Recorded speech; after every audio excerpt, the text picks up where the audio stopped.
And welcome to Mexalex live from Mexico City. Bienvenidos a Mexalex en vivo desde la Ciudad de Mexico. Today is Tuesday, and that means there are only 5 days left until the election, and only 1 day left until campaigns end. Entonces solamente quedan 5 días antes de la elección del 1 de julio y solo un día antes de que empiece la veda electoral.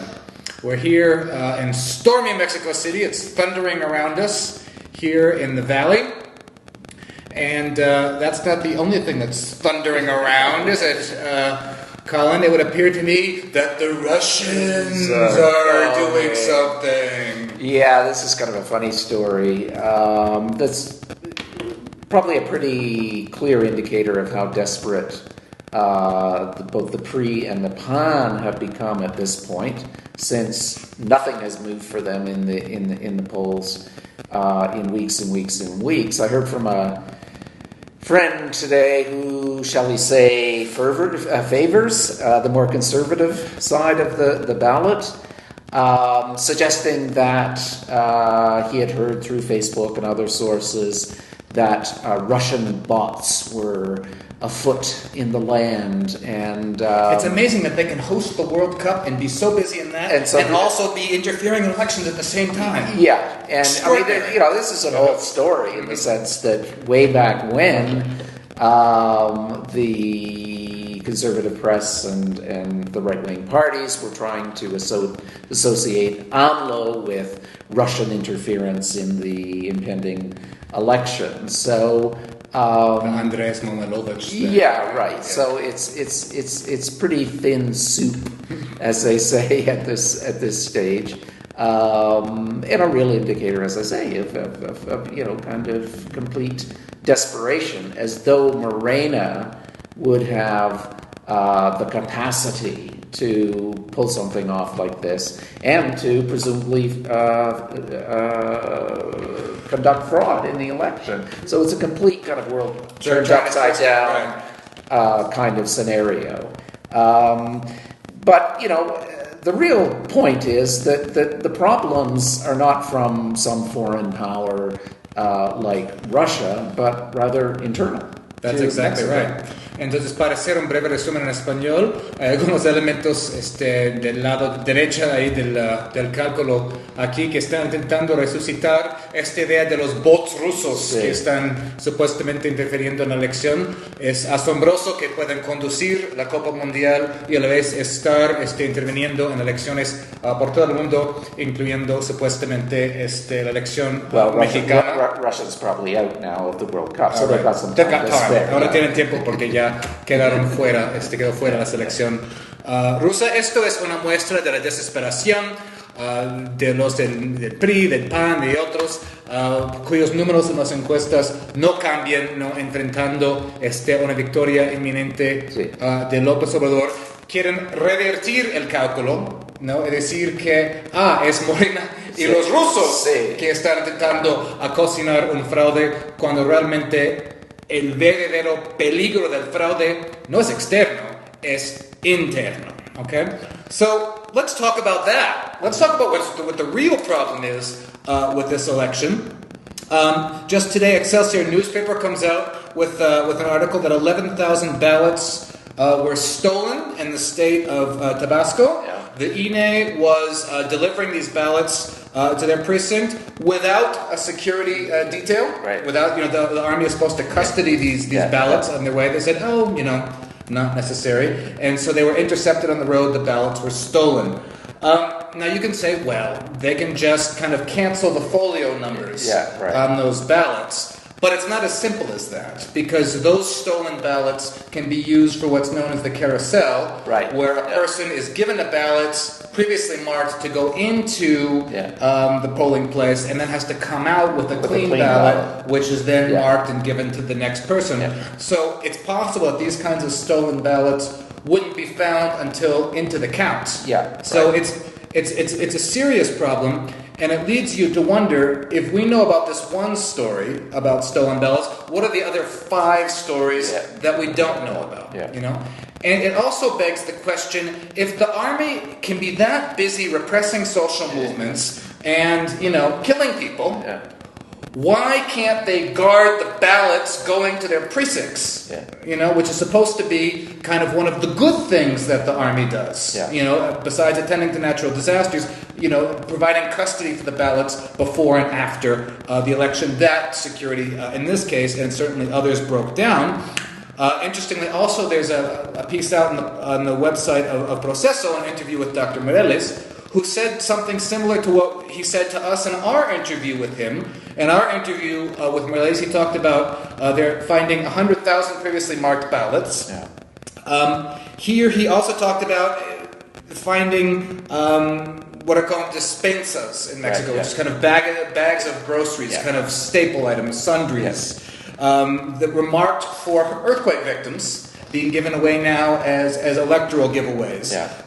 Finding ballots that had been previously marked, as we'd already said, cement and construction materials, envelopes full of money, packets with 100,000 electoral credentials in them. In Mexico, you need to vote with an electoral credential. You can't vote without it, so it's fundamental. So he said they've become kind of, instead of the self-defense against the narcos, now become the electoral self-defense. And this is something that, you hear complaints about all across the country. Mireles points the finger at Prospera, which is a social inclusion program that's part of the Social Development Secretariat, that they're using social programs as a way to try to condition votes. We'll give you your benefit, but you need to give us your credential. And if you don't have your credential, you can't vote. It's not coincidental that spending is up 20% on social programs this year, precisely the programs that are used to condition and co-opt voting. Add to that this problem, I don't know if it's negligence, if it's deliberate, or if it's deliberate negligence, of the INE not being clear on how people are supposed to vote. They give crayons at the voting places. It's been proven now that those crayons can be kind of erased. And so now people are saying, well, what should I bring? Should I bring my own crayon? Should I bring my own marker? And the problem is that when you vote in Mexico, you have to fold the ballot to put it into the ballot box. And if you use kind of the wrong kind of crayon or the wrong kind of marker, that can bleed into another candidate and annul your vote. Right? So now people are saying, okay, well, you have to take a ballpoint pen like this so it won't bleed into something else. How pathetic is it that the National Electoral Institute, with this enormous budget, cannot be clear on the mechanism that you need to use to vote and to have your vote be trustworthy and be counted? This is the same problem that we had in 2012. I was an electoral observer in 2012, and they've had 6 years to fix it, and they haven't.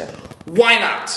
Also, the stories came out just yesterday that the INE said that there won't be now results until the following morning. There won't be clear results. Monday morning. On Sunday night, there will be what's known as the conteo rápido, the rapid count. Hopefully that will give us a very clear picture by 10:30 or 11. If not, what's known as the prep, which is the preliminary count of a scientific kind of count of ballots, that count is not supposed to kick off until 11 o'clock. The precincts close at 6. That's 5 hours. That's 5 hours. What are they going to be doing in those 5 hours? The excuse of the INE is, well, this is the first time that we're having an election for president and for the federal Congress, and in a lot of states for governors and for local Congress and mayors at the same time. So it's going to be very complicated. There's a lot of ballots and a lot of ballot boxes in the same place. Well, that's the law that was made. So figure it out. Figure it out. Don't wait 5 hours to even get the electoral program started. It would seem like, and you don't have to be that cynical to believe this, that they are creating the conditions for a deliberate uncertainty on the night of the elections, and that's very problematic. Let me just translate it in Spanish, then I want your comments on this. Lo que acabo de decir es que el problema, lejos de ser un problema externo con los rusos, es un problema interno. Es un problema interno, compañeros. Acaban de sacar una nota del periódico Excelsior de 11,000 boletas robadas en Tabasco, ¿no? decidieron entregar las boletas sin la seguridad necesaria, entonces fueron interceptados en el camino, robaron las boletas, ¿no? Esto es... Ahora, se puede decir, bueno, nada más se pueden cancelar esos boletos, cancelar esos folios, pero no es tan sencillo, porque esas boletas pueden ser usadas para trucos electorales como eso del carrusel, donde alguien entra con la boleta previamente marcada desde las casas de seguridad que tienen cerca las casillas. Esta persona entra, vota con la boleta previamente tachada y luego salen con la boleta nueva y así sigue lo del carrusel, ¿no? ¿Okay? Dime. No necesito los datos. Sí. Okay. Ese es un problema, ¿no? Lo de las boletas robadas. Y es asombrosa, ¿no? Que el ejército, que tiene tanta disposición para reprimir movimientos sociales, aliarse con el narco, ¿no? Es decir, no, pues está ahí haciendo su trabajo, que es de custodiar las boletas antes o después, y después de elección. También hoy, si vemos en el portal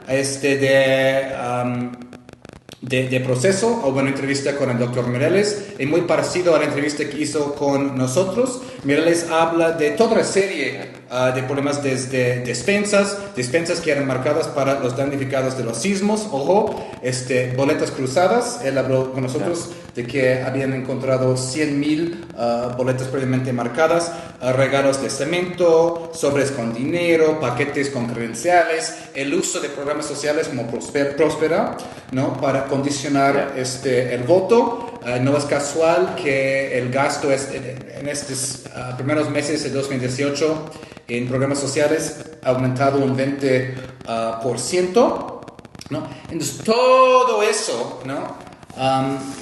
Está en el aire, ¿no? Sí. Y las autoridades electorales, pues, omisos en eso, ¿no?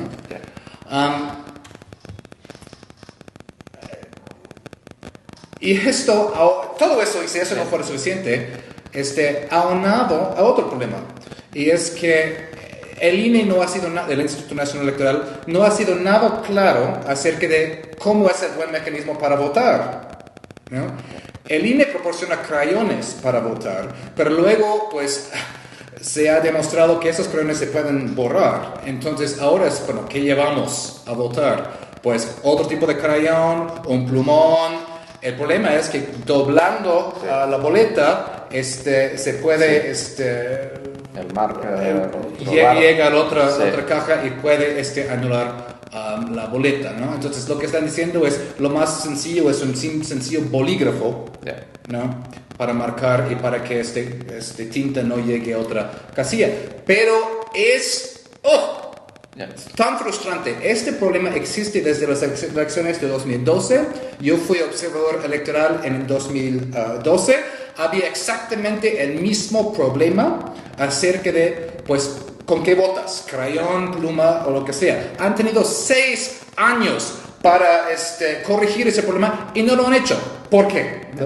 Luego sale ayer la nota de que el INE no va a tener resultados hasta el otro día, hasta el lunes, ¿no? Va a haber un conteo rápido, que ojalá vaya a darnos un resultado, pues algún tipo de tendencia confiable entre las 10:30 y las 11 de la noche, pero el conteo del PREP. Ok, tenemos un comentario aquí.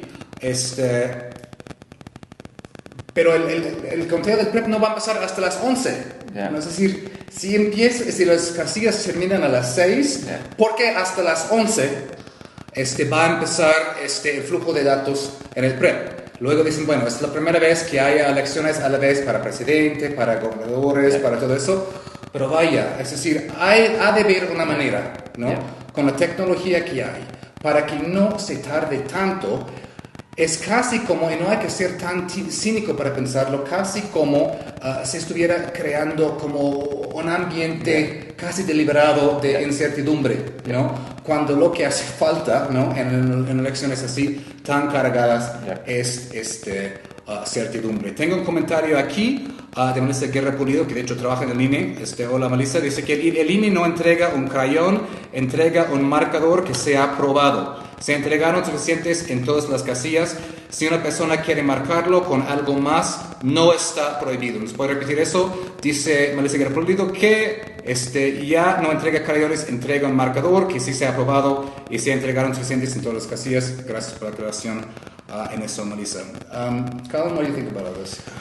Well, I mean, it's astonishing, really, that 5 days before Election Day, the INE are making these kinds of pronouncements. From the crayons to the delay in the results. Yeah.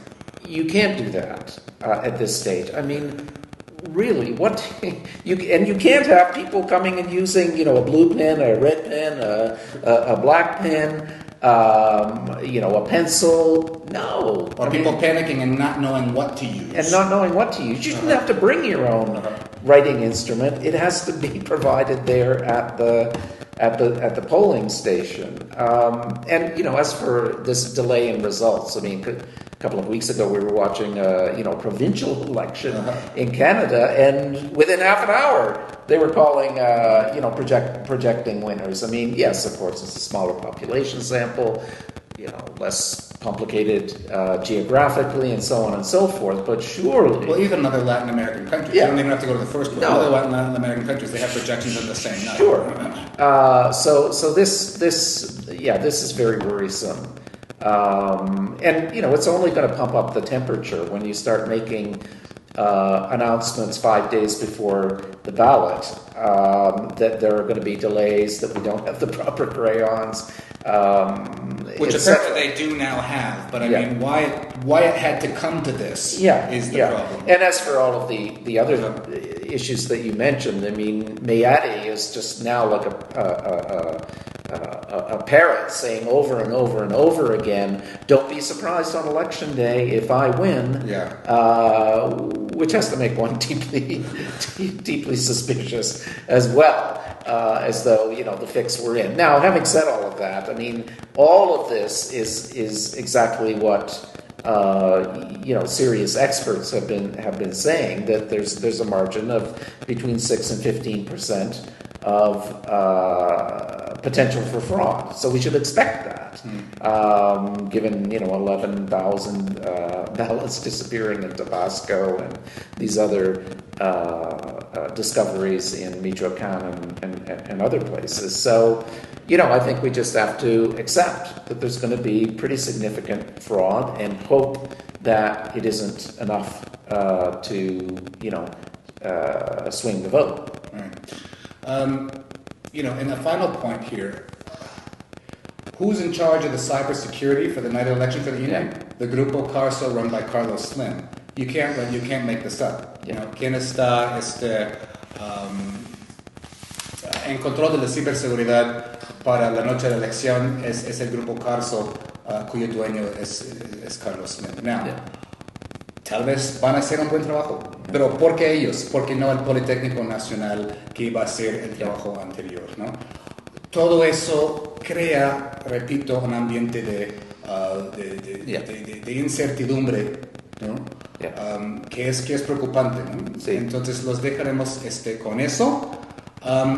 We'll be back tomorrow with another live recording from the cierre de campaña of AMLO in the Estadio Azteca, the Azteca Stadium, which should be a pretty big show. Yeah. It'll be a concert there, so we'll do some interviews and other things. We get another comment here from Mayra Melissa in the INE.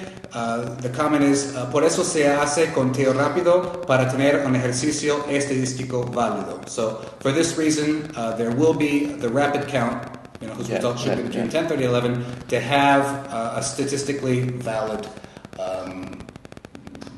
exercise. This is a valid result. Let's hope so. Yeah, let's hope so. Okay, we'll be back tomorrow from Azteca Stadium to cover the Cierre de Campaña de AMLO, and then in future days, back with you before Election Day. Okay. Thank you.